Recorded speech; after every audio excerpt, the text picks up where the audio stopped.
এই কথাটা লুকিয়ে নেই যে অনেক ফার্মা কোম্পানি ডাক্তারদের কাছে নিজেদের রিপ্রেজেন্টেটিভস পাঠিয়ে ডাক্তারদের কনভিন্স করার চেষ্টা করে যেন ডাক্তাররা ওই ব্র্যান্ডের ওষুধই প্রেসক্রাইবস করে। এর ফলে ডাক্তাররা শুধু 10, 20, 30 নয় 40% পর্যন্ত কার্ডস, ফরেন ট্রিপস, এক্সপেন্সিভ গাড়িও পায় কেউ কেউ।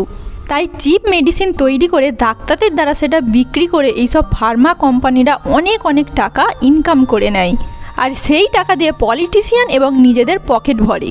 যদি কোনো সমস্যা হয় তাহলে ইলেকটোরাল বন্ড কিনে বা পার্টি ফান্ডে কিছু টাকা দিয়ে দাও, তাহলেই ম্যাটার ইজ ফরগটেন।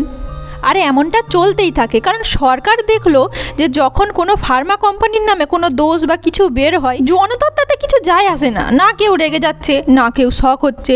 তো যখন জনতারে কিছু যায় আসছে না, তখন পলিটিক্যাল ক্লাস বা ফার্মা কোম্পানি কেয়ারের কি যায় আসে? সরকার ভাবছে বেশি আর কি হবে, বছরে হয়তো 10 থেকে 20 জন মারা যাবে, আমরা কিছু টাকা ঘোষণা করে দেবো, কোম্পানিতে তালা লাগিয়ে দেবো, ফের অনেক ইলেকটোরাল ফান্ড পাবো, তারপর আবার তালা খুলে দেবো। তাহলে কোম্পানিও খুশি আর পার্টিরাও খুশি, আর লোকেদের খুশিতে আমাদের কি যায় আসে? যখন জনতাই ভাবছে যে আসো আমাদের পোকামাকড়ের মতো পিছলে দাও, আমাদের এতে কোনো সমস্যা নেই, তাহলে এরকম ফার্মা কোম্পানি আর পলিটিক্যাল পার্টিগুলোর কি যায় আসে? কেন এইসব নিয়ে ভাববে?